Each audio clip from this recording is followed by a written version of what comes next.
महात्मा बुद्ध एक गांव में प्रवचन सुना रहे थे। उन्होंने पास हुए लोगों के समीप अपनी मधुर वाणी से सभी को संबोधित करते हुए बताया कि हर किसी मनुष्य को धरती मां की तरह सहनशील तथा क्षमाशील होना चाहिए। क्रोध मानव का ऐसा शत्रु है जो दूसरों को तो हानि पहुंचाएगा, साथ में खुद भी उससे नहीं बच पाएगा। इसलिए क्रोध, ईर्ष्या मानव की सबसे बद्ध शत्रु है।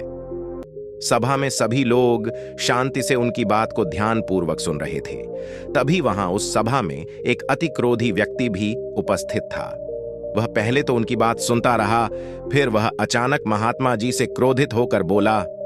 बोलते समय उसका आंखें खून के समान लाल हो रही थीं। उसने बोला कि तुम ढोंगी हो, यहां बैठकर लोगों को बेवकूफ बना रहे हो। ये जो भी तुम कुछ कह रहे हो ना, इसको सचमुच करना बहुत मुश्किल है, समझे? तुम्हारी इन बातों का कोई मतलब नहीं है। ये सब बातें कोई मायने नहीं रखती असल जिंदगी में। कहानी सुनाना बंद करो धूर्त महात्मा, और जहां से आए हो वहीं चले जाओ। ऐसे कठोर वचन सुनकर भी महात्मा जी ने उस क्रोधी पुरुष का कोई विरोध नहीं किया और न ही उसकी बातों पर कोई भी प्रतिक्रिया दी। वह शांत रहे और अपना काम करते रहे, जिससे वह पुरुष और भी क्रोधित हो गया। उसकी समझ नहीं आया वह क्या करे। तब उस पुरुष ने महात्मा जी के मुंह पर थूक कर चला गया। अगले दिन जब उस व्यक्ति का क्रोध शांत हुआ और उसे अपनी गलती का पछतावा हुआ, तब वह आत्मग्लानि में जलने लगा और फिर उसने सोचा कि उस महात्मा से मुझे माफी मांगनी चाहिए। वह महात्मा जी की खोज में उसी स्थान पर गया जहां महात्मा जी कल प्रवचन दे रहे थे। लेकिन महात्मा जी वहां कहां मिलने वाले थे? वह तो अपने शिष्यों के साथ अन्य किसी गांव की यात्रा पर निकल पड़े।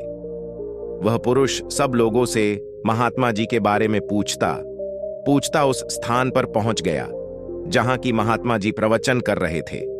तब उस पुरुष को महात्मा जी के शिष्यों ने उसे उनके पास जाने से रोका, लेकिन महात्मा जी ने अपने शिष्यों को आदेश दिया कि आने दे उस पुरुष को। तब वह पुरुष महात्मा जी के चरणों पर गिर गया।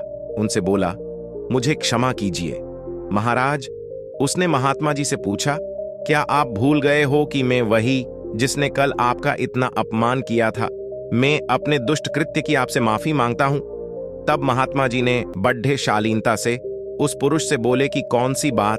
तब उस पुरुष ने बड्ढी हैरानी से महात्मा जी की ओर देखा। महात्मा जी बोले कि मैं तो बीती बातें वहीं छोड़ आया, क्योंकि बीता हुआ कल कभी वापस लौट कर नहीं आता।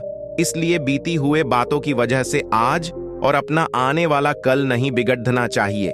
जो हो गया सो हो गया। तुम्हें अपनी भूल का एहसास हुआ, यही सबसे बड़ी बात है। तुम अपनी गलती को मान लिए, सो तुम अब निर्मल हो गए हो। इसलिए कोई भी ग्लानि अपने मन में नहीं रखो।